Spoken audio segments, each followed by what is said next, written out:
বন্ধ দরজায় তুমি, তৃতীয় পর্ব। তীব্র তুরের মুখে বাতাস দিতেই তুর একবার জোরে শ্বাস টানে।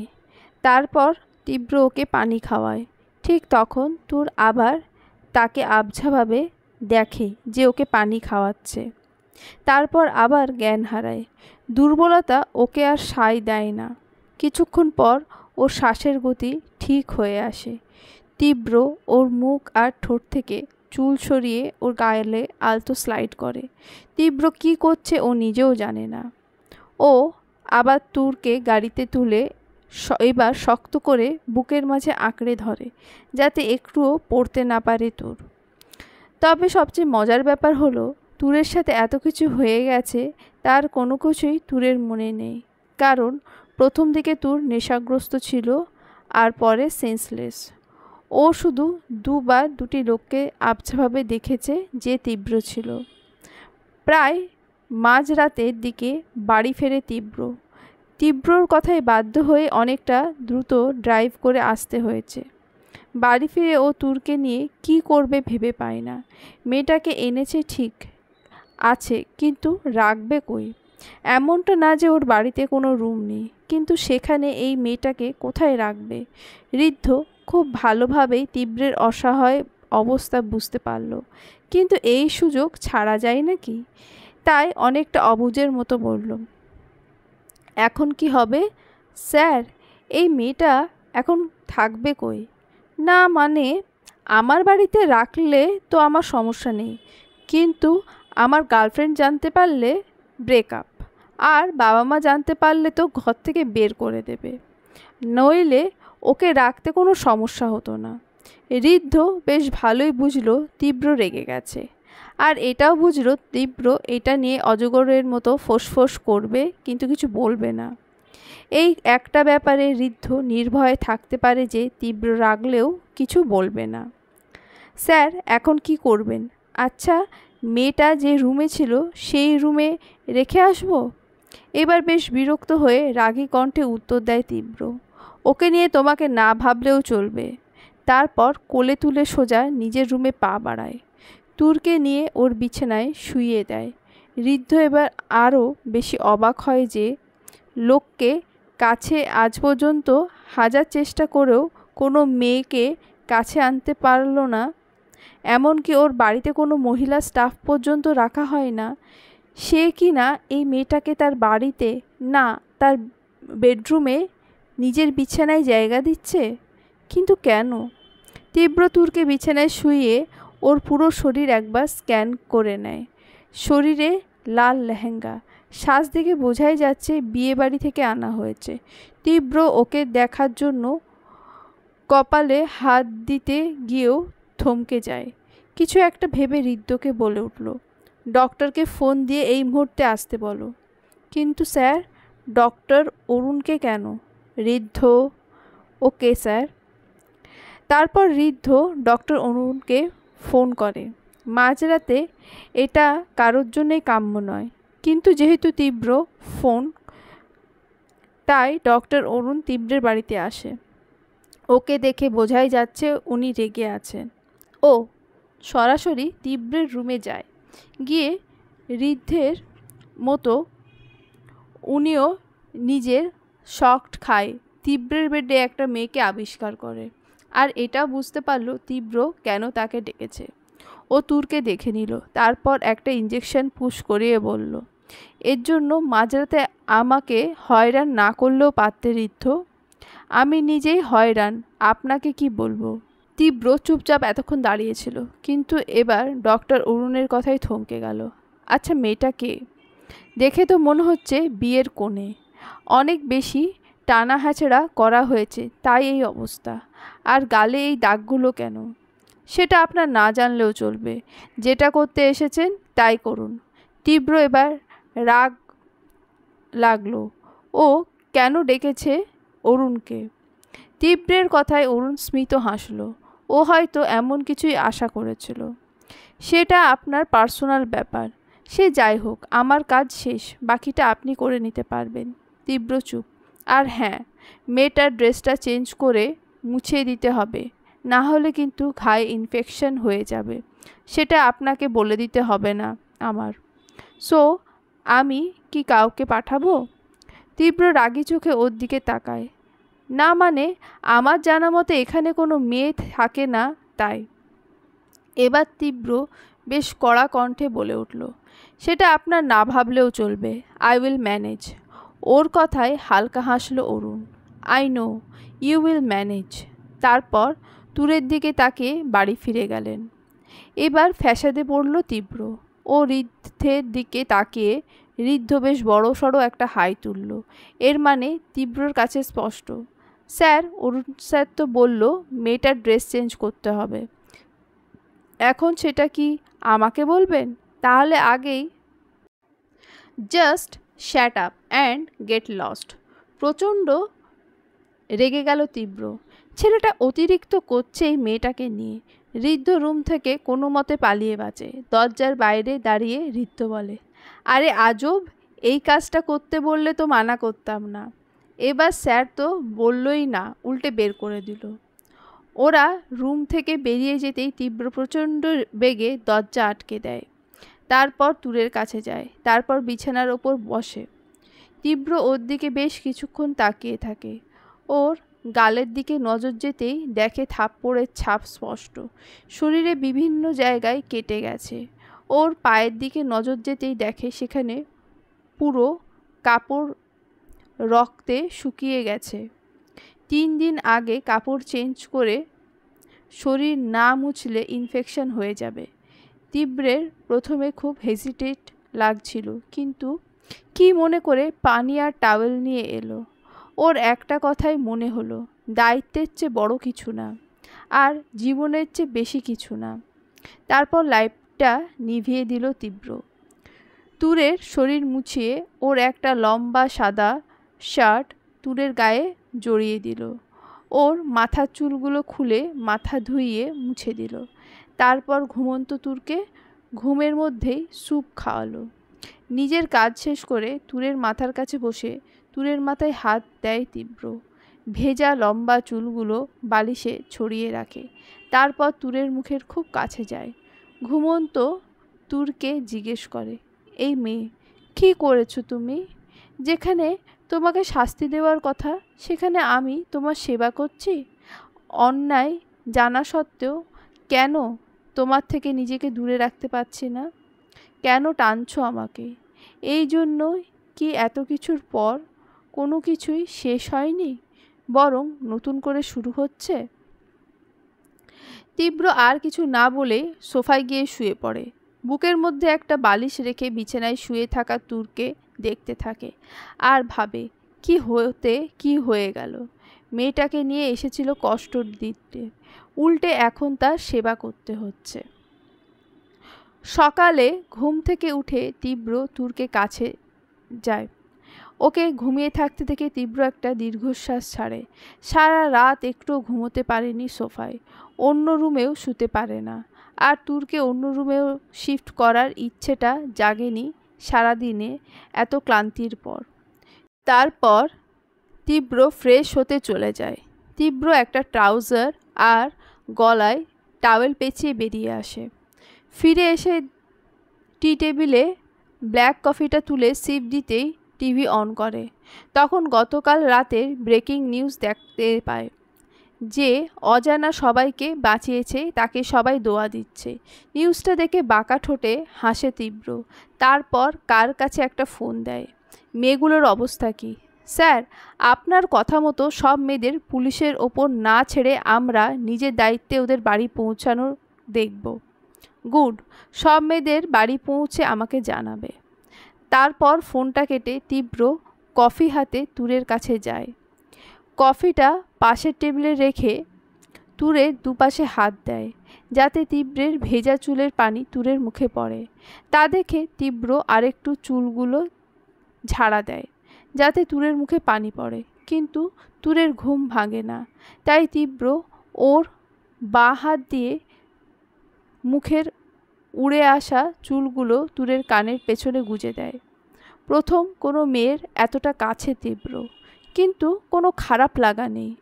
তারপর তীব্র তুরকে বলে উঠল, কংগ্র্যাচুলেশন, মিস ট্যারিয়েত, আপনার জন্য আজ অনেকগুলো মেয়ে জীবন নষ্ট হওয়া থেকে বেঁচে গেল, কিন্তু আফসোস আপনি বাঁচতে পারবেন না। অন্যায় যখন করেছেন শাস্তি আপনাকে পেতে হবে, তবে অন্যভাবে।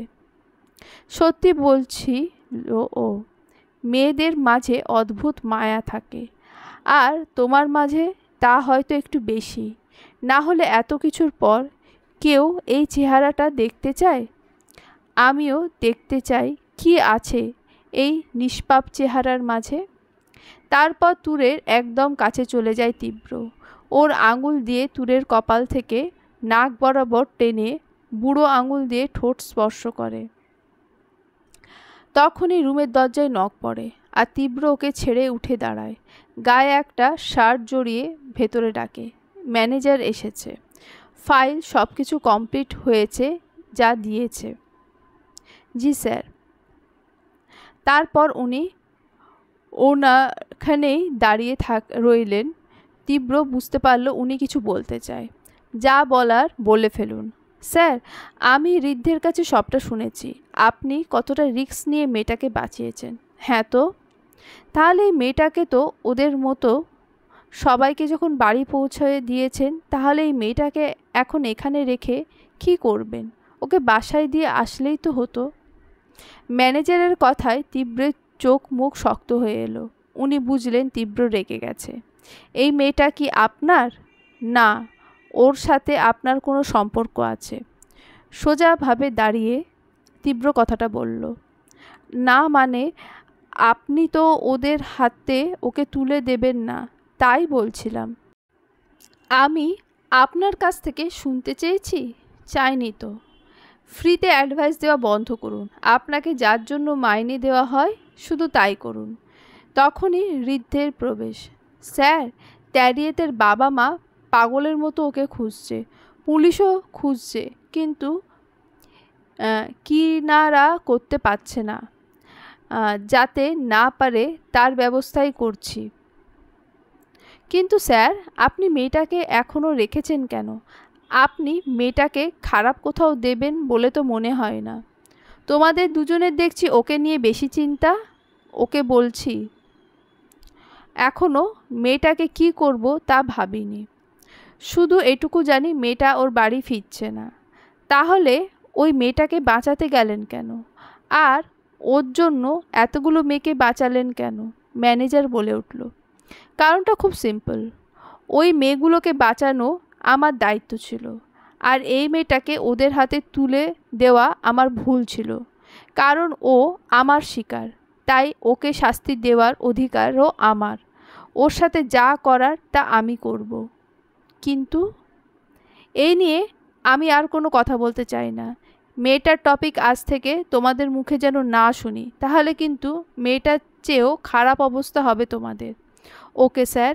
আর শোনো, বলুন, মেয়েটাকে এখান থেকে শিফট করার ব্যবস্থা করো। বিরক্ত লাগছে আমার। ঋদ্ধ আর ম্যানেজার নিজেদের মুখ দেখাদেখি করে চলে যায়। Okay sir. ওরা আর দাঁড়ায় না, চলে যায় রুম থেকে। ওদের চলে যেতে দেখে তীব্র তুরের কাছে যায়। তারপর ওর পাশে বসে ওর পালস চেক করে। তারপর একটা ইনজেক্ট করে তুরের বডিতে। তুর ব্যথায় ভ্রু কুঁচকে আবার শান্ত হয়ে যায়। এভাবে কেটে যায় 3 দিন। এই 3 দিনে একবারের জন্য হলেও চোখ খোলেনি তুর। কিভাবে খুলবে? এতদিন তীব্র ঘুমের ইঞ্জেকশন দিয়ে তুরকে ঘুম পাড়িয়ে রেখেছিল। তুর আলতো করে চোখ খোলে। 3 দিনে এভাবে ঘুমিয়ে থাকার কারণে আর 6 দিন নিস্তেজ থাকার কারণে তুরের শরীর প্রচণ্ড দুর্বল। তার মাঝে তীব্র ওকে যতটা খাইয়েছে তাই পেটে গেছে। এখন তা আছে বলে মনে হয় না। তুর অনেক কষ্ট করে উঠে বসার চেষ্টা করে, কিন্তু কিছুই দেখতে পায় না, কারণ পুরো রুম অন্ধকার। অনেকটা দুর্বল হওয়ার কারণে ও আলতো করে মাথা নাড়ে। হাত দিয়ে চারপাশটা বোঝার চেষ্টা করতেই তুর বুঝতে পারে ও মেঝেতে পাতা বিছানায় শুয়ে আছে। তারপর ভাঙা গলায় আলতো আওয়াজে বলে উঠল, এখানে কেউ আছে? থাকলে প্লিজ সাড়া দিন, আমার দম বন্ধ হয়ে আসছে। এটুকু বলে আবার নিস্তেজ হয়ে পড়ে তুর। এই রুম লক করা, যার চাবি শুধুমাত্র তীব্রের কাছে, তাই অন্য কেউ তুরকে খাবার দেওয়া তো দূরের কথা, দেখাও করতে পারবে না। তুর আবার চোখ খোলে কিছু শব্দে, বুঝতে পারে একটা দরজা খোলার শব্দ। তুর সেদিকে তাকিয়ে একটা পুরুষালী ছায়া দেখতে পায়, যা দেখে তুরের কলিজা কেঁপে ওঠে। ধীরে ধীরে ছায়া রূপী মানুষটা তুরের কাছে আসতে চায়। তুর তার চেহারা দেখতে পাচ্ছে না। ও ভয়ে শোয়া থেকে উঠে বসে নিজেকে গুটিয়ে বলে, কে কে এখানে? তখনই দরজাটা বন্ধ হয়ে যায়। তুর বুঝতে পারে ছায়ারূপী মানুষটা রুমের ভেতরে আছে, কিন্তু অন্ধকারের জন্য তাকে দেখতে পাচ্ছে না। তুর তাই অনেক চেষ্টা করে দুর্বল শরীর নিয়ে উঠে দাঁড়ায়। তারপর আধো আধো ভাবে অন্ধকারে হাতড়ে বেড়ায়। তখনই কোনো শক্ত কিছুর সাথে ধাক্কা খায়। প্রচণ্ড ঘাবড়ে যায় তুর, কারণ দরজা খোলার আলোতে যতটুকু দেখেছে তাতে এখনও এখানে দেওয়াল থাকতে পারে না। তুর কাঁপা কাঁপা হাতে সামনে হাত দিয়ে দেখার চেষ্টা করতেই সেখানে হাত বোলায়, কিন্তু নিজের অজান্তেই তুর তীব্রের বুক থেকে ওর উঠে গালে হাত বোলায়। আর তীব্র চুপচাপ অন্ধকারে দাঁড়িয়ে থাকে, তুরের কাণ্ড অনুভব করে। ঠিক তখনই তুরের এক হাত তীব্রের বুকে আর এক হাত তীব্রের ঠোঁট স্পর্শ করে, যাতে তীব্রের হৃদয়ের ধকধকানি আর গরম নিঃশ্বাস দুটোই তুর ফিল করতে পারে। তুর বুঝতে পারে ওর সামনে কোনো লোক দাঁড়িয়ে আছে, আর তখন সে হোটেলের কথা মনে পড়ে যেখানে ওকে আটকে রাখা হয়েছিল, আর একটা লোককে ওর নামে টাকা ধরতে দেখেছে। তার মানে এটা কি সেই লোক? কথাটা ভেবেই তুর লোকটা থেকে হাত দূরে সরে যায়। এভাবে কিছুক্ষণ জড়ো হয়ে থাকে তুর। অন্ধকার তাই দেখতে পাচ্ছে না, কিন্তু হঠাৎ ফিল করলো ওর পেছনে কারোর অস্তিত্ব। ধীরে ধীরে তুরের পিঠে কারোর গরম নিঃশ্বাস ফিল করতে পারল। তখনই তুরের দুহাত টেনে হাতগুলো তুরের পেছনে আটকে তুরকে নিজের মধ্যে আবদ্ধ করতে চাইল কেউ। ভয়ে কুঁকড়ে উঠল তুর। তুর এবার নিজেকে আটকাতে না পেরে ভয়ে পাগলের মতো কান্না করতে থাকে। প্লিজ ছাড়ুন আমাকে, এমনটা করবেন না আমার সাথে। কে আপনি? কিন্তু তুরের কোনো কথাই যেন লোকটার কানে গেল না। তুর দুর্বল শরীরেও নিজেকে ছাড়ানোর চেষ্টা করে, কিন্তু তুরের কোনো কথাই যেন তীব্রের কানে গেল না। হঠাৎ করে তীব্রের কি হয়ে গেল তীব্র নিজেও জানে না। তুরের স্পর্শ পেয়ে নিজেকে আর সামলাতে না পেরে তীব্র ও তুরকে ওভাবে কাছে টেনে ওর বুকের মাঝে তুরের পিঠ ঠেকিয়ে তুরের ঘাড়ে আলতো করে ঠোঁট বোলাতে থাকে। তুর অঝরে চিৎকার দিয়ে কাঁদতে শুরু করে, কিন্তু ওর আওয়াজ এই বন্ধ ঘরের বাইরে যাবে না, যা শুধু একজনের কানেই যায়, আর সে হচ্ছে তীব্র। তুরের কান্নার তীব্রে হুঁশ ফেরে। তুরকে কাঁদতে দেখে অন্ধকারের মাঝে তুরকে নিজের দিকে ফিরিয়ে নেয়। তুর নিজেকে ছাড়িয়ে নিতে চায়, কিন্তু পারে না। তীব্র এক হাত দিয়ে ওর কোমর পেঁচিয়ে আরেক হাত দিয়ে জোর করে ওর চোখের পানি মুছে দেয়। তারপর নরম গলায় বলে ওঠে, সামান্য ছোঁয়াতে যদি এভাবে চোখের পানি ফেলো, তাহলে তো সারা জীবন এই চোখের পানি শেষ হবে না। এভাবে পানি ফেললে অপচয় করো না। খুব বেশি দামি তোমার চোখের পানি, এত সহজে ফেলো না, সস্তা লাগে আমার কাছে, আর সস্তার জিনিস আমার একদম পছন্দ না। তোমার চোখের পানি দেখার জন্য আমি এত কিছু করব তা তুমি ভাবতেও পারবে না, কারণ তোমার চোখ থেকে ঝরা মুক্তোর দানা আমার মনে শান্তির খোরাক। লোকটির কণ্ঠস্বর শুনে তুর থমকে গেল। সবটা ধোঁয়াশার মতো লাগলো। এত সুন্দর মিষ্টি কণ্ঠ কোনো পুরুষের হতে পারে? জানা ছিল না তুরের। শান্ত গলা শান্ত সমুদ্রের মতো শোনা গেলেও কথাগুলো উত্তাল সমুদ্রের চেয়েও বেশি ভয়ানক। এতক্ষণ সবটা শান্ত হলেও এবার তুর আবারও ভয় পেয়ে গেল নিজের গালে কারো ঠোঁটে স্পর্শ পেয়ে। তুরের ছটফটানি আরও বেড়ে গেল। কিন্তু এই ছায়ারূপী মানুষটার থেকে কিছুতেই ছাড়া পাচ্ছে না। তুর ফিল করতে পারল তুরের ঠোঁটের দিকেই লোকটির বিচরণ হতে চলেছে।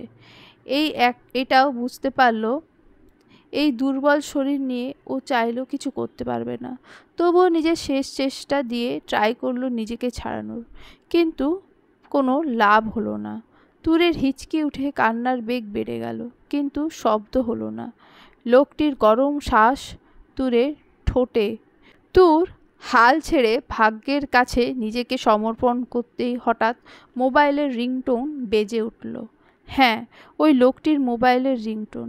তীব্র তুরকে এক হাত দিয়ে ধরে রাখা অবস্থায় মোবাইলটা বের করে দেখল। মোবাইলটা দেখা মাত্রই ও খুব দ্রুত তুরকে ছেড়ে দিল নিজের থেকে। মোবাইলের আলোতে যতটুকু বুঝলো তুর, তাতে মনে হলো লোকটি নাম্বার দেখা মাত্র ঘামতে শুরু করেছে।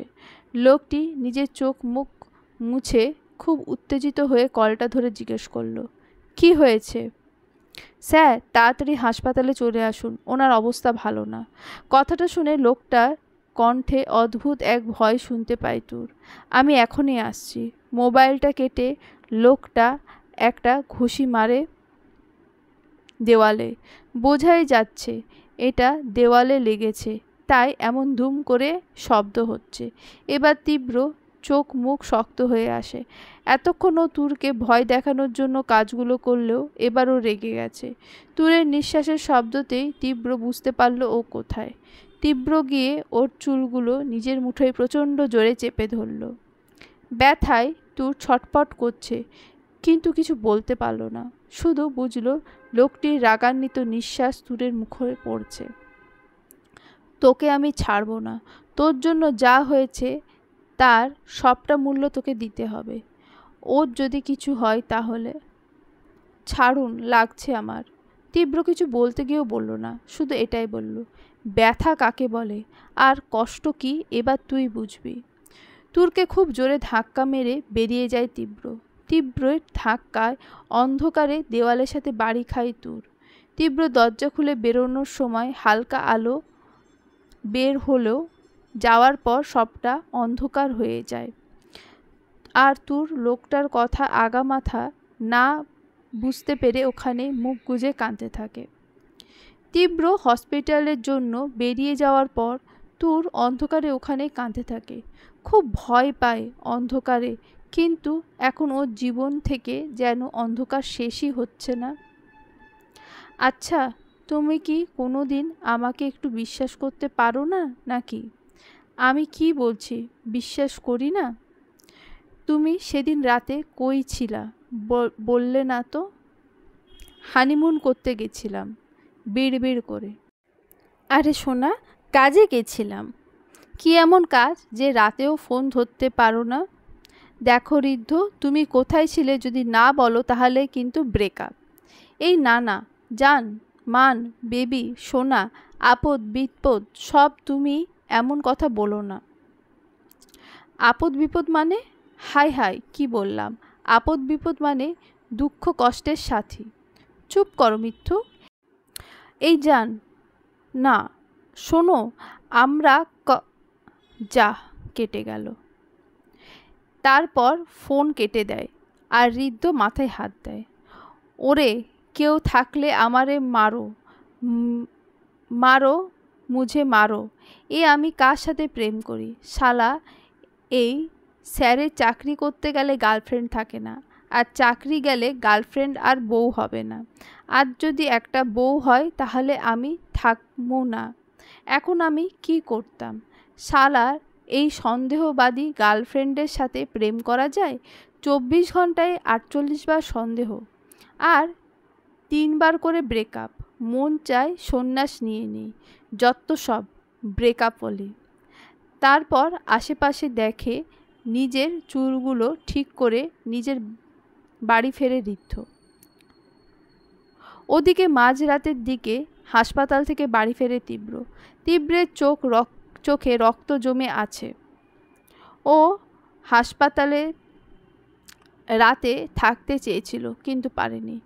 ওকে ডাক্তার অরুণ অ্যালাউ করেনি, তাতে তীব্রের ক্ষতি হবে বেশি। তীব্র সোজা নিজের রুমে যায়, নিজের ড্রয়ার থেকে একটা গান বের করে, তারপর তুরের রুমের দিকে পা বাড়ায়। দরজা খুলতেই ঘুম ঘুম চোখে উঠে বসে পড়ে তুর। তীব্র রুমে ঢুকে লাইট জ্বালায় আর তুর বসা থেকে দাঁড়িয়ে যায়। তীব্র সোজা রুমের ভেতর ঢুকে তুরের কপাল বরাবর বন্দুক তাক করে। এই প্রথমবার তুর তীব্রকে দেখতে পেল। দুজনই এই প্রথম সামনাসামনি হলো। তীব্র বন্দুক ধরে দাঁড়িয়ে আছে আর তুরের ঠোঁটসহ শরীর প্রচণ্ড কাঁপছে। তখনই তীব্র বন্দুকের ট্রিগারে আঙুল দেয়। তুর লোকটার আগা মাথা কিছুই বুঝতে পারে না, কিন্তু বুঝতে পারে লোকটি ওর ওপর প্রচণ্ড রেগে আছে। গলা শুকিয়ে আসে তুরের। সত্যি লোকটা ওকে মেরে ফেলবে নাকি? উত্তর খুঁজে পায় না তুর। তখনই তীব্র ট্রিগার প্রেস করে আর তুর ভয়ে চোখ বন্ধ করে চিৎকার করে ওঠে।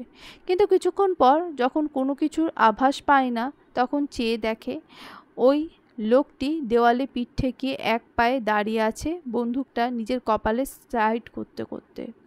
তুর তীব্রের দিকে তাকিয়ে ঢোক গিলতেই তীব্র রক্ত লাল চোখে তুরের দিকে তাকায়। তুরের নজর ওর নজরে পড়লে তুর পিছিয়ে যায় আর তীব্র ওর দিকে এগোতে থাকে। এক সময় তুর দেওয়ালের সাথে মিশে যায় আর তীব্র এক হাত দেওয়ালে ভর দিয়ে বন্দুকটা তুরের কপালে বেশ জোরেই চেপে ধরে। তীব্রের চোখ রাগে রক্তলাল হয়ে আছে আর তুরের চোখে পানিতে ভরে গেছে, কিন্তু শব্দ করতে পারছে না। অসম্ভব কাঁপছে তুরের ঠোঁট জোড়া। এটা দেখে তীব্র বন্দুকটা ধীরে ধীরে তুরের কপাল থেকে ঠোঁটের কাছে এনে বন্দুক দিয়ে স্লাইড করতে থাকে। বন্দুকের ধারালো অংশের খোঁচায় ব্যথা পায় তুর, যাতে আলতো কেটে যায় ঠোঁটটা। তুর কিছু মুখ খুলতে যাবে, তার আগেই তীব্র বলে, হুশ। ঠোঁট দিয়ে যেন তিল পরিমাণও আওয়াজ না হয়, তাহলে কিন্তু গান লোড করে আবার তাক করব। তুর আর কিছু বলতে পারে না, কিন্তু কান্নার বেগটা বেড়ে কাঁপতে থাকে। তীব্র তখন ওর মুখে আরও কাছে যায়। তখনই একটা বাজে গন্ধ তুরের নাকে আসে। হ্যাঁ, তীব্র ড্রিঙ্ক করেছে, তবে খুব বেশি না, কন্ট্রোল করার মতো। কিন্তু তুর তা সহ্য করতে পারল না। প্লিজ, আমি গন্ধটা সহ্য করতে পারছি না, সরে দাঁড়ান আমার থেকে, খুব জোরে চিৎকার করে। তুরের মুখে এটা শুনে তীব্র তুরের কোমর পেঁচিয়ে ওকে নিজের একবারে কাছে নিয়ে আসে। তুরের মুখে ইচ্ছে করে ফু দিতে থাকে। তুর সহ্য করতে না পেরে পাগলের মতো ছুটাছুটি করতে থাকে, কিন্তু তীব্রকে ছাড়াতে পারে না। ও যতই ছাড়ানোর চেষ্টা করছে, তীব্র ততই ওকে নিজের মাঝে টেনে নিচ্ছে। এবার তুর সহ্য করতে না পেরে বমি করার অবস্থায় চলে এলো, কিন্তু তার জন্য পেটে কিছু থাকতে হবে। বিগত কয়েকদিন যাবৎ তুরের পেটে কিছুই পড়েনি। বমি করতে পারলে হয়তো ভালো হতো, কিন্তু না পারার কারণে পেট থেকে শুধু উগড়ে চলে আসছে। কিন্তু মুখ শুধু তিতা অনুভব হচ্ছে, আর কিচ্ছু না, যা সহ্য করার মতো না। আর না পেরে উত্তেজিত হয়ে তুর বলল, প্লিজ, এই বন্দুকটা দিয়ে আমাকে মেরে ফেলুন, তবু আমাকে ছেড়ে দিন, দোহাই লাগে। কিন্তু ওর চিৎকার তীব্রের কানে গেলেও ওর হৃদয় স্পর্শ করতে পারে না। ইচ্ছা করে ও তুরের হাতে আরও জোরে চেপে ধরে, যাতে তুরের কান্নার পরিমাণটা বেড়ে যায়। তাতে তীব্র আনন্দ পায়। খুব কষ্ট হচ্ছে তোমার? যদি মেরে ফেলি তাহলে? দয়া করে তাই করুন, আমি আর সহ্য করতে পারছি না। আপনার মুখ থেকে বাজে গন্ধ, আমার দম বন্ধ হয়ে আসছে। কথাটা শুনে তীব্র তুরের ঠোঁটে কোণে আলতো করে ঠোঁট বোলায়। এতটাই খারাপ লাগছে এই সামান্য গন্ধটা? তার চেয়েও জঘন্য লাগছে আপনার প্রতিটি স্পর্শ, বিষের চেয়েও বিষাক্ত লাগছে তো। প্লিজ, মারার হলে আমাকে মেরে ফেলুন, কিন্তু আমাকে প্লিজ ছোবেন না, ছাড়ুন আমাকে। তীব্রকে ধাক্কা দিয়ে বমি করার চেষ্টা করে, কিন্তু পারে না। কিন্তু তুরের শেষ কথাটা যেন তীব্রের কানে বাজতে থাকে, যে তীব্রের ছোঁয়া মেয়েটার কাছে বিষের চেয়েও বিষাক্ত লাগছে। তুরের দিকে তাকাতেই দেখে ও পেটে হাত দিয়ে বমি করার চেষ্টা করছে, কিন্তু পাচ্ছে না। তীব্র বুঝতে পারছে, তাতে বেশ উপভোগ করছে ও। জোরে জোরে নিঃশ্বাস নিয়ে তীব্রর দিকে তাকাতেই তীব্র একটা তাচ্ছিল্যের হাসি দিয়ে অন্যদিকে মুখ ঘুরিয়ে নেয়। তুরের মনে হলো তুরের এসব লোকটা কাছে নাটক মনে হচ্ছে। তীব্র ওর কাছ থেকে একটু দূরে যায়। এটা দেখে তুর এবার আর ভয় পায় না, কিন্তু পেটের ব্যথায় পেটে হাত দিয়ে থাকে। তীব্র ওর থেকে দূরে দেওয়ালে হেলান দিয়ে আপাদমস্তক তুরকে দেখে নেয়। এবার তুর নিজের দিকে তাকায়, যা দেখে ও আকাশ থেকে পড়ে, কারণ ওর শরীরে শুধু একটা ঢিলা সাদা শার্ট যা হাঁটু অবধি রয়েছে। এটা দেখে ও তীব্রের দিকে তাকায়। তীব্র তখনও বাঁকা ঠোঁটে হাসছিল আর ওকে দেখছিল। তুর আশেপাশে কিছু পায় না, তবে বিছানায় একটা চাদর পায়। ওটাকে উঠে নিজের গায়ে জড়িয়ে ওখানে দেওয়াল ঘেঁষে বসে পড়ে। ও এটা ভেবে স্তব্ধ, ও একটা লোকের সামনে এতক্ষণ এভাবে দাঁড়িয়েছিল, তবে এটা ভাবার অবস্থা নেই যে ওর ড্রেসকে চেঞ্জ করেছে। চাদর জড়িয়ে নিজেকে গুটিয়ে মাটির দিকে তাকায়। ওভাবেই কাঁপতে থাকে তুর। এটা দেখে তীব্র ওর কাছে যায়, তারপর ওর পাশে নিজে দেওয়ালে ঘেঁষে বসে পড়ে, একটা সিগারেট জ্বালায়, তারপর তা টানতে থাকে। পুরো রুম ধোঁয়ায় ভরে গেছে। তুরের শ্বাস নিতে কষ্ট হচ্ছে, কিন্তু সেটা ফিল করার অবস্থায় ও নেই। শ্বাস টানতে কষ্ট হচ্ছে, কিন্তু বুঝতে পারছে না তুর। তীব্র এটা দেখে আরেকটা সিগারেট জ্বালালো। সিগারেটের একটা ফু দিয়ে নিজেই থেকে বলল, মিষ্টি মিষ্টি হয়। জোর করে মিষ্টি খাওয়ালে কিন্তু তাতে তো লাগে না। এখন যদি তুমি সেটাও সহ্য করতে না পারো, সেই দোষ অন্য কাউকে দিতে পারবে না। তোর কিছু শুনছে কি না নিজেই জানে না। ওকে চুপচাপ দেখে তীব্রের নিজের মনের ভেবে মুচকি হেসে ওঠে। চেয়েছিলাম মৃত্যু দেব তোমায়, কিন্তু তোমার তো মৃত্যুর চেয়েও আমার ছোঁয়া বেশি যন্ত্রণাদায়ক মনে হচ্ছে। তাহলে দরকার কি মেরে ফেলার? তুমি নিজেই তোমার নিজের কষ্টের রাস্তা আমাকে বলেছ। আমার ছোঁয়া তোমার কাছে বিষ হলে এই বিষ দিয়েই মারব আমি তোমায়। তোমার দেওয়া বিষেই আমি আমার মনের বিষক্ষয় করব। তুরের দিকে তাকিয়ে লাইট নিভিয়ে দিল তীব্র। তারপর তুরের সামনে নিজের ক্লান্ত শরীর এলিয়ে দেয়। বালিশ না থাকার কারণে তীব্র এক হাত মাথায় দিয়ে চোখ বন্ধ করে। বেশ কিছুক্ষণ পর তীব্র প্রায় ঘুমিয়ে পড়েছিল। এমন সময় তীব্র নিজের বুকের ওপর ভারী কিছু পড়া অনুভব করে। বেশ ব্যথা পায় তীব্র। ঘুমটাও ততক্ষণে চলে গেছে। তীব্র নিজের বুকে হাত দিয়ে একগুচ্ছ চুলের ছোঁয়া পায়। বুঝতে পারে মেয়েটি ঘুমের ক্লান্তিতে ওর বুকে পড়ে গেছে। এটা ভেবে তীব্র তাচ্ছিল্যের হাসি হাসে। কি অদ্ভুত দুনিয়া! যাকে বিষের সাথে তুলনা করছে তার বুকেই নিজের ক্লান্তির বিষগুলো ঢালছে। তীব্র আবার লাইটটা জ্বালিয়ে তুরকে বিছানায় শুয়ে দেয়। তারপর ওই চাদর দিয়ে তুরকে মুড়িয়ে দেয়। তুর গুটিয়ে শুয়ে পড়ে। তীব্র ওকে ঠিক করে দিতেই তুর ওর হাত টেনে ধরে ওর হাতের ওপর শুয়ে পড়ে। তীব্র অবাক চোখে তুরকে দেখে। তুরের চুলগুলো ওর ঠোঁটের ওপর পড়ে। তীব্র সেই চুলগুলোকে তুরের ঠোঁট থেকে সরিয়ে দেয়, তারপর ওখান থেকে বেরিয়ে যায়। নিজের রুমে গিয়ে বিছানায় শরীর এলিয়ে দেয়। তীব্র জানে তুরের অতিরিক্ত দুর্বলতার কারণ হচ্ছে না খাওয়া। তুরের যেমন খাওয়া হয়নি, তীব্ররও তাই। একটা চাপা কষ্টের মাঝে আছে তীব্র। মনের চাওয়া আর মস্তিষ্কের বিরোধ দুটোই তীব্রের বিপক্ষে। আচ্ছা, চাওয়াটা যখন অন্যের প্রাপ্তি থেকে আসে তখন তাকে কি বলে? সেটা কি নিজের প্রাপ্তি নাকি অপ্রাপ্তির দান? দুটোই তো অন্যায়, তাই না? তারপর তলিয়ে যায় ঘুমের রাজ্যে। সকালে ঘুম থেকে উঠে ফ্রেশ হয়ে তীব্র তুরের রুমে যায়, তবে আগের দিনের মতো নয়। তীব্র রুমে ঢুকে দেখে তুর শুয়ে আছে। ও অন্যদিকে তাকিয়ে কাশির শব্দ করতেই তুর জেগে ওঠে। সকালে লোকটাকে দেখে কাল রাতের কথা মনে করে নিজেকে ঠিক করে গুটিয়ে নেয়। তখনই তীব্র অন্যদিকে তাকিয়ে ওর দিকে একটা ব্যাগ ছুঁড়ে মারে, বেশ গম্ভীর গলায় বলল, এখানে তোমার জন্য কিছু ড্রেস আছে, যাও চেঞ্জ করে এসো। এবার তুর ভালো করে লোকটির দিকে তাকায়। দেখতে বেশ লম্বা, মুখটা এতটাই ফর্সা যেন ক্লিন শেভের পরেও কুড়ি কুড়ি দাড়ি বোঝা যাচ্ছে।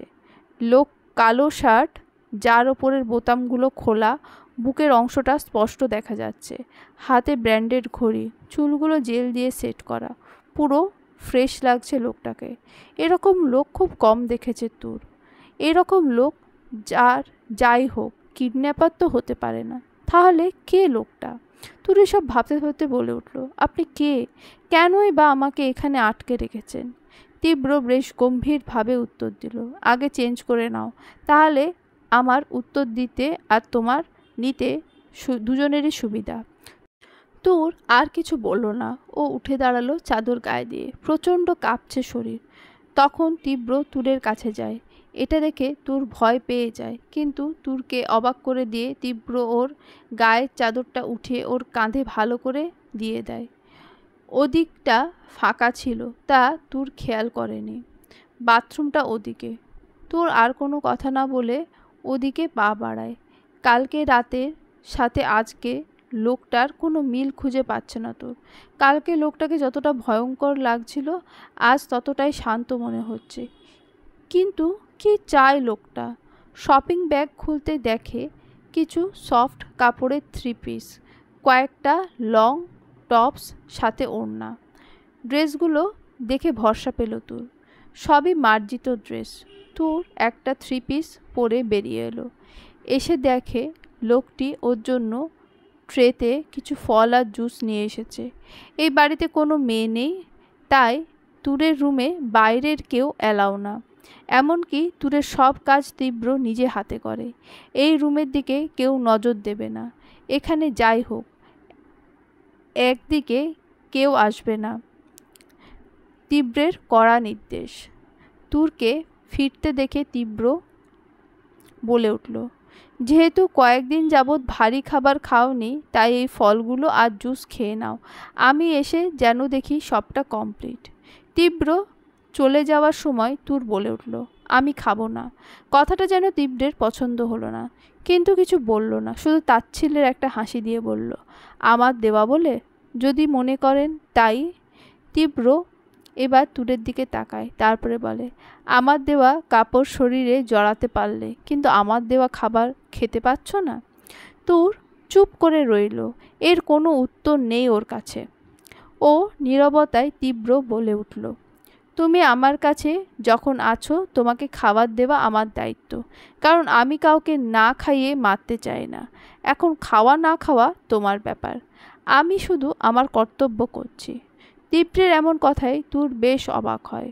তুরকে অবাক হতে দেখে তীব্র বলে ওঠে, অবাক হওয়ার কিছু নেই। তুমি বাঁচলেও আমার কিছু আসবে না, আর মরলেও না। তাই খাবে কি খাবে না তোমার ব্যাপার। তীব্র চলে যেতে ধরলে আবার থমকে যায়। তুর চিৎকার করে বলে ওঠে, কে আপনি, আর কেন আমাকে এখানে আটকে রেখেছেন? তীব্র চুপ করে আছে। আপনি কি সেই লোক যে আমাকে সেই জঘন্য জায়গা থেকে টাকার বিনিময়ে কিনে এনেছেন? আমি পুরোপুরি হুঁশে না থাকলেও আবজাতে দেখেছি, আর আমার মনে হচ্ছে সেই লোকটা আপনি।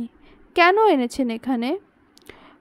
কথাটা শুনে তীব্র একটা জোর করে হাসি দেয়, যা তুরের বোকামির ইঙ্গিত দিল। তারপর খুব শান্ত গলায় উত্তর দেয়, তুমি তো বলে দিলে কেন এনেছি তোমায়। ওখানে সবচেয়ে বেশি দাম দিয়ে তোমায় কিনেছি আমি, তাই তুমি আমার কাছে অনেক দামি কিছু, যা আমি হেলায় হারাতে চাই না, তাই খেয়ে নাও। তার মানে কেন এনেছেন আমাকে?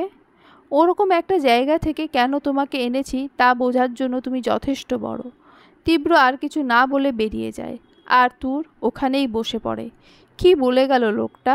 তাহলে সত্যিই তো তুরের যতটা মনে পড়ছে, রাস্তা থেকে যারা ওকে কিডন্যাপ করেছে তারাই হয়তো এই লোকটার কাছে ওকে বিক্রি করে দিয়েছে। কিন্তু এই লোকটা ওর সাথে কী করতে চাইছে? যদি সত্যি অমন কিছু করে, কি করবে ও? কিছু ভেবে পায় না। শুধু একটা কথাই মনে পড়ে, ওর পক্ষে এভাবে বেঁচে থাকা সম্ভব না, এর চেয়ে মৃত্যু ভালো। তাই তুর আশপাশ দেখতে থাকে, কিন্তু তেমন কিছুই খুঁজে পায় না। তখন তীব্রের কথা মনে পড়ে, না খেয়েও মরে গেলে। হ্যাঁ, ও না খেয়ে দরকার হলে মরবে, কিন্তু কখনোই নিজেকে বস্তু হতে দেবে না। ওদিকে তীব্র হাসপাতালে গিয়ে তার সবচেয়ে কাছের মানুষের হাত ধরে বসে আছে। তখনই তীব্রের কাঁধে হাত দেয়। তীব্র তাকিয়ে দেখে ওর ফ্রেন্ড তুষা। তুষায় একমাত্র মেয়ে যে ওদের লাইফে আছে, তবে তুষা ছেলেদের মতো থাকতেই বেশি পছন্দ করে। মেয়ের কোনো লক্ষণ ওর মাঝে নেই। ওকে দেখে তীব্র নিজের চোখ মুছে নেয়। এত ভেঙে পড়িস না, দেখবি ও একদম ঠিক হয়ে যাবে। তীব্র উঠতেই ওকে জড়িয়ে ধরে। কবে ঠিক হবে রে ও? দেখ এমন হাসি খুশি ছেলেটা কি হতে কি হয়ে গেল। ভেঙে পড়িস না, দেখবি ঠিক হয়ে যাবে। কি ঠিক হবে? এতদিন তো তাও আশা ছিল, কিন্তু কাল রাতে ও কোমায় চলে গেছে। কবে জ্ঞান ফিরবে তার কোনো ঠিক নেই, এমনকি ও বাঁচবে কি না। তুষা চুপ করে রয়েছে। উত্তরটা ও অজানা নয়। ও কেন সব কথা লুকোলো আমার থেকে? ও যদি একবার বলতো ওই মেয়েটাকে ও চায়, ওর পায়ের কাছে এনে ফেলে দিতাম। কিন্তু তুই জানিস তো ও কত চাপা স্বভাবের ছেলে। কখনো নিজের কিছু চেয়েছে বল? ও খুব ভালো করেই জানতো তোকে বললে তুই কিছু করবি, তাই কিছু বলেনি। যার জন্য না তুষা, আমি তখন করিনি তো কি হয়েছে, এখন করব। আচ্ছা সত্যি কি ত্যারিয়েত মানে ওই মেয়েটার কোনো দোষ আছে? আমি ওই মেয়েটাকে দেখেছি, ওকে দেখে তো এমন মনে হয় না। চেহারায় মানুষের আসল রূপ লুকিয়ে থাকে না তুষা, মানুষের মনই সব। আর ওই মেয়েটা যেমন দোষী, ওর বাবা ততটাই। তবে ওই মেয়েটার দোষ বেশি, কারণ ওর কথাই ওর বাবা। আর বলতে পারল না তীব্র। তুষা ও আর কিছু বলতে পারল না, কারণ তীব্র ঠিক বলছে। যা হয়েছে সবটা ত্যারিয়েতের কথায় ওর বাবা করেছে, আর ওই মেয়েটার চেয়েও বড় দোষ ওর বাবার। আর তাই ওনার থেকে ওনার মেয়েটাকেই আমি কেড়ে নিতে চাই। কোনো দিন যাতে সে তার মেয়ের মুখ দেখতে না পায় তার ব্যবস্থা করব আমি। ওনার কাছে জীবনের চেয়েও সম্মান বড়, তাই ওনার মেয়েই হলো ওনার সম্মান নষ্টের কারণ। মানে কিছু না, তুই ওর কাছে থাক, আমি আসছি। তোকে আমি সবটা বলতে পারবো না তুষা। ওই সবাই জানে মেয়েটা ওর বয়ফ্রেন্ডের সাথে পালিয়েছে, আর তার জন্য ওর বাবাকে কতটা হেনস্থা করব আমি তা কল্পনার বাইরে। আর ত্যারিয়েতকে তো আমি তিলে তিলে মারব। ওর জন্য আমি আমার সবচেয়ে কাছের মানুষটাকে হারাতে বসেছি। আমি ওর থেকে ওর দুনিয়া কেড়ে নেব, নিঃস্ব করে ছাড়ব আমি ওকে। নিজের হসপিটালের সমস্ত কাজ সেরে বাড়ি ফিরল তীব্র। ও ফ্রেশ হয়ে তুরের রুমের দিকে যায়। রুমে দিকে গিয়ে দেখল ক্ষুধায় তৃষ্ণায় মাটিতে পড়ে আছে তুর। এতটাই জেদ ওর মরে যাবে, অথচ কিছু খাবে না। তীব্র দ্রুত ওর কাছে যায়, ওকে নিজের হাতে উপর নিতে আধো আধো চোখ খোলে তুর। তীব্র ওর পালস চেক করে, এরপর ওকে রেখে ফার্স্ট এড বক্স নিয়ে আসে। তারপর ওর শরীরে একটা ইঞ্জেকশন পুশ করতেই পালস স্বাভাবিক হয়ে আসে। তুর অজ্ঞান নয়, তবে পুরোপুরি সজ্ঞানে নেই। তীব্র দ্রুত ওর হাত পা ঘষতে থাকে, তারপর ওর গালে আলতো করে থাপড়াতে থাপড়াতে পাগলের মতো ওকে ডাকতে থাকে। বলে, তোমার এত সহজে কিছু হতে দেব না আমি। এখনও অনেকটা সময় বাঁচতে হবে তোমাকে, তোমাকে শাস্তি দেওয়ার জন্য হলেও তোমাকে বাঁচতে হবে। তারপর তীব্র ওর জন্য গরম স্যুপ আর কিছু ফল আর জুস নিয়ে আসে। যেহেতু কিছু পায় না তাই ওকে নিজের বুকের ওপর শোয়ায়, তারপর নিজের হাতে খাওয়াতে থাকে। ক্ষুধার্ত তুর আধো জ্ঞানে থাকা অবস্থায় সবটা খাবার খায় তীব্রের হাত থেকে। তীব্র ওকে প্রয়োজন মতো খাইয়ে বাকিটা রেখে দেয়। বেশি খাওয়ালে পেটে সইবে না তাই, কারণ তুর কদিন যাবৎ তেমন কিছুই খায়নি। ওকে খাইয়ে তীব্র উঠে পড়তেই তুর ওকে আঁকড়ে ধরে। তীব্র চেয়েও ওকে ছাড়াতে পারে না। তুর একদম ওর বুকের ভেতর ঢুকে পড়ে। তীব্র কিছু ভেবে পায় না, ওভাবে বসে থাকে। তীব্র বারবার নিজের ঘড়ি দেখছে। চেয়ারে বসে বিছানায় শুয়ে আছে তুর। দুপুর গড়িয়ে রাত। তুরকে যে ইঞ্জেকশন পুশ করা হয়েছে তাতে এতক্ষণে ওর ঘুম ভাঙার কথা।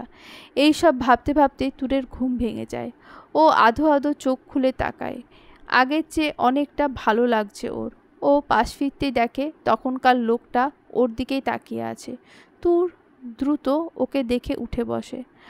আমি তোমাকে খাবার খেতে বলেছিলাম, তুমি খাওনি কেন?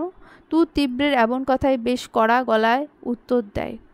আপনার দেওয়া খাবার খেয়ে আপনার ভোগের বস্তু হওয়া আমার পক্ষে সম্ভব না।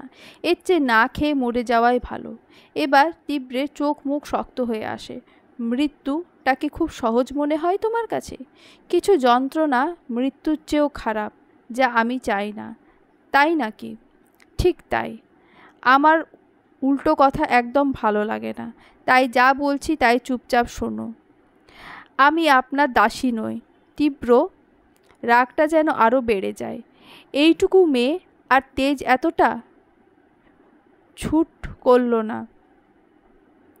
দেখুন আমি তুর কিছু বলার আগে তীব্র ওর পিঠ ধরে একদম নিজের কাছে নিয়ে আসে। প্লিজ আমাকে ছোবেন না। মৃত্যু শুধু শুনেছ, কখনো দেখোনি। আজ তা আমি তোমাকে দেখাবো। তারপর ডিসিশন তুমি করবে, বাঁচবে নাকি মরবে। তারপর তীব্র তুরের হাত ধরে বেরিয়ে যায়।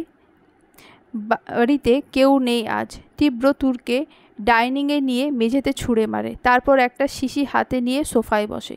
মিস ট্যারিয়েট, এটা ধরুন। শিশিটা তুরের দিকে ঢিল মারল, যা ওর কোলে গিয়ে পড়ল। ও শিশিটা তুলে দেখে সেটা বিষের শিশি। ও অবাক হয়ে তীব্রের দিকে তাকায়। নিন, খেয়ে নিন, তবে মনে রাখবেন এটা সত্যিকারের বিষ। মরার ইচ্ছা থাকলেও খেয়ে নিন, না হলে এসব বাচ্চামি ছাড়ো। অনেক বড় হয়ে গেছো তুমি। তীব্রের কথায় তুরের কান্না চলে এলো। ও আর কোনো কথা না বলে বিষের শিশিটা হাতে নিয়ে খেয়ে ফেলল। তবে তীব্র কোনো রিয়্যাক্ট করলো না। বিষ খেয়ে তুরের নিঃশ্বাস বেড়ে গেল। চিন্তা করো না, এটা স্লো পয়জন। একটু টাইম লাগবে তোমাকে গ্রাস করতে, তবে কথা দিচ্ছি মৃত্যু নিশ্চিত। এদিকে তুরের কাশি উঠতে লাগলো। এটা দেখে তীব্র বেশ বিরক্ত নিয়ে উঠে টেবিলে থাকা প্লাস্টিকের বোতলে অনেকটা পরিমাণ লবণ ভরে নিল। সেটা ঝাঁকিয়ে তুরের কাছে গিয়ে ওকে ধাক্কা মেরে সোফায় ফেলে দিল। তারপর ওকে শক্ত করে ধরে বোতলের মুখটা চেপে ধরল। পুরো পানিটা তুরকে খাইয়ে তবেই ছাড়ল।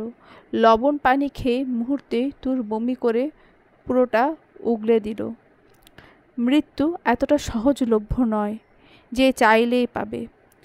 তুরের চোখের সামনে সব ঝাপসা হয়ে এলো। ও মাটিতে পড়ে যাবার আগেই তীব্র ওকে কোলে তুলে নিজের রুমে পথে পা বাড়ালো। ওকে নিজের বিছানায় শুয়ে দিয়ে বাঁকা ঠোঁটে হেসে উঠল।